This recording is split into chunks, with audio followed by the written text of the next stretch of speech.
May is Mental Health Awareness Month. Mental health is something you probably don't think about until you get sad, upset, or frustrated. And then you probably don't think about mental health until you or someone you know has reacted to the emotion. Mental health is something that can be silent. Examples to silence include watching TV while you sleep or drinking more coffee. There are many medications, physical medications, that can be wiped down by caffeine, and then you start to get depressed because you're hurting. When you sleep with the first thing you wake up with, something that can be depressing, especially if it's the news. The news often is 20 minutes of bad things and 10 minutes of good things. Loving your neighbors as yourself can go a long way to reduce the negative effects of mental health. Eating the right food can go a long way to reduce the negative effects of mental health because eating right makes you feel good about yourself.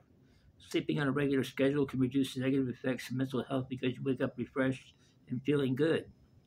We're all advocates for mental health in some form or another because we show concern or plead for our neighbor. We're all advocates of mental health because we may stand up for different issues affecting our communities. I'm an advocate for those impacted by PTSD and operate a website at www.ptsdsurvivor.space.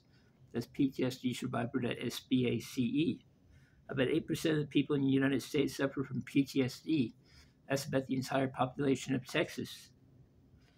Advocating for mental health can begin with just one person, asking your neighbor how she or he is doing, smiling and saying hello to the customer next to you in the grocery store.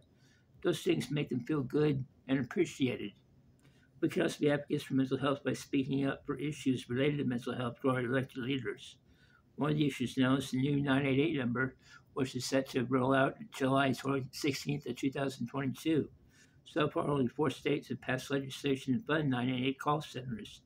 The 988 number is similar to 911, except when someone in a mental health crisis calls 988, they're connected to a trained mental health professional rather than the police, which can take them to jail because they may be a danger.